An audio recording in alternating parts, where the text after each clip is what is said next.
on the learning of others? My A, B and C students did, though my D student didn't mention that. No. The things you mentioned for your A, B and C before were more to do with self-interest, what they're going to learn. Was there any, can you quote me something which indicates that they're going to have an impact on someone else's? One of the questions that I asked was, why do we need to treat each other nicely? And the response that I had from some of my students were that because we need to have more friends, and if we treat each other nicely, it gives us more friends. Hold that. That's self-interest. Yes. True? Yes. Okay, keep going. I'm still listening carefully. Okay.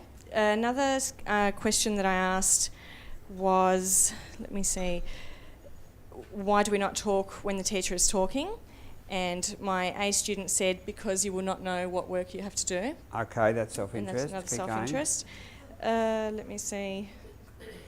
Then I've got the responsibility of book bags. Why do you need to bring your book bags to school every day? Okay. And the response was because you cannot borrow library books or home readers. And my D student replied, because we miss out on a sticker on our sticker card. So it wasn't really okay, he's at definitely reward and punishment stage, yes. Right? So it's interesting. So your ABCs are at learning for self. Yes. And probably respect for others. Yes. It's still based on self-interest. You won't have friends, which is what I got in my interviews. Can you quote anything on that sheet that you've got of comments? Yes. Which would indicate that they're aware that their behaviour has an impact on the learning of others or the well-being of others? Like they won't have more friends or they won't learn, not me, but they. Let me see. We'll just read through. I've got the responses that I will not annoy the class when the class is working. I don't want to make my teacher sad, as one of the responses. Okay, that's yes. That's one. Yes, and another response where, let me just see. It's rude, it's bad for little kids, and only big kids can do it in regards to swearing. So, a variety An adult's of really good at it, yeah. So, okay, yes. That's good. It's been very useful. It was interesting. It was interesting for me to see their thinking patterns, especially in the D student. Well, you see, it's interesting that a D student theoretically can't say that they're going to learn more because they don't think they're going to learn more, and they're not going to say I'm going to have more friends because they don't think they've got any friends and not going to have any. So it makes sense in some ways, in a sad sort of way. But it'd be interesting after a year of this if you could ask them again to see if anyone mentions that when I come late, other people suffer. When I move, other people are distracted. You know, when I'm nasty to people, they feel sad. Not I've got fewer friends.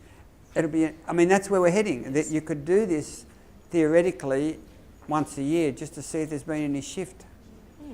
I thank you for that. It's very useful. Okay, so that was your. Have a look at it for what it's worth. You'll get something out of it, and it can orient you in some ways as to where you might want to go with your class, a little bit at least. And I'd say in general you will find, if you find what I found, much the same as you just reported, the more challenging kids do not understand rights and responsibilities, even their own benefits, but no one understands their impact on others, or very few, unless it's been really overt. That they're very conscious of what they're going to get out of it. So you will get the comment which says, if I behave really well, I will learn more and get a good job and have lots of money and a good life. But not if I behave well, even if I don't learn, because I'm finding it difficult, I'll still behave well because that will permit others to learn and have a good life. You won't get, I don't know if you think you should get it, but I would have thought it's a reasonable response. Because some kids, I can't learn French. Does that give me the right to destroy every French class I go into? Because I'm not going to get anything out of it. So why should I behave? If self-interest reigns, I might also just tear it apart. Unless I think some people in that room who do want to learn French have a right to learn French. But I'll be interested to see how many kids will tell you that. And those who tell you it, if you probe, whether they really come back to something lower. Because often you'll find in moral reasoning, when you probe, there's really a basic underlying lower level reasoning. It sounds, sometimes I'll couch it in really high level reasoning words. I can do this with you later if I get a chance. I'll ask you why you don't steal or you do steal. And what you will tell me at one level will be, Okay, right thing, wrong thing, but if you probe, there more self-interest operates than meets the eye in first language. So it's a good activity. Okay, now, all right, so I'll assume no one else has done it yet. Yeah, you did? Could you report? Done something with what we did last. Okay, if you could report. I can just project if you like. I'm coming.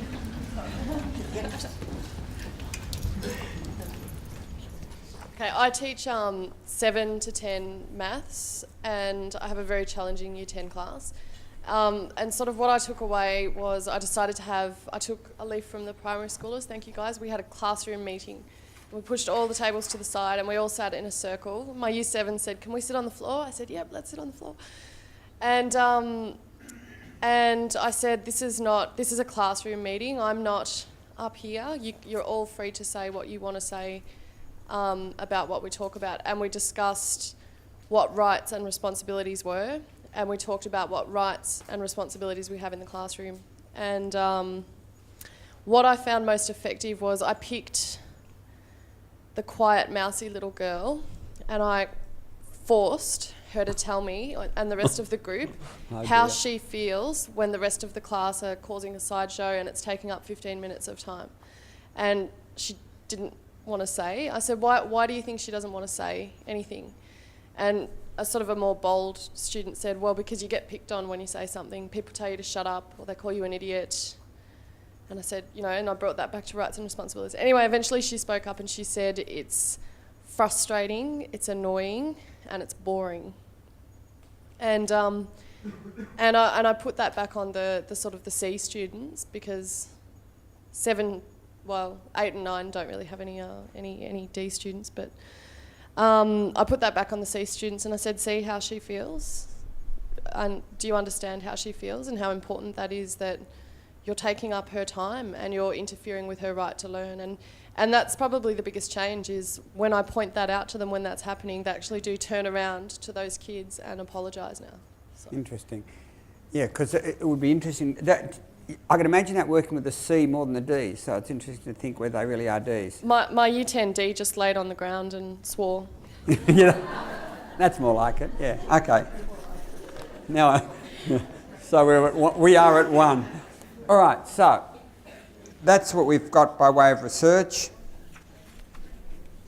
That is, I probably wouldn't be here, I guess. I wouldn't be invited to be here if that were not the case.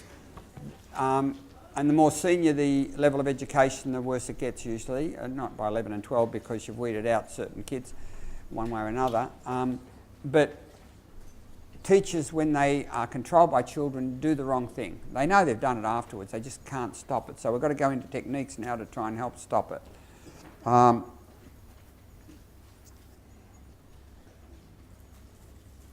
explain what that's built on. I need a volunteer.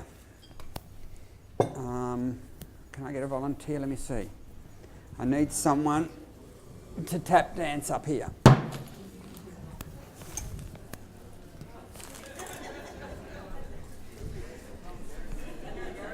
Okay, who will volunteer? You would? Stay there for the minute. I need a few. I need a couple more to tap dance on the table, please. Yeah, I'll show you. You get on the chair, and then you get on the table, and then you tap dance, yeah. Who else will do this? You would do it? Thank you. I got 3, any more? 4, any more? Okay, could you come and sit over here? Could I get you to bring your chairs with you and just sit there? I want to go ask you some questions in a minute. So those people who volunteered, if you could bring your chairs with you for a minute. Anyone else prepared? Take a chair if you could. I've got 4, 1, 2, 3, 4, 5. 5, excellent. Any more?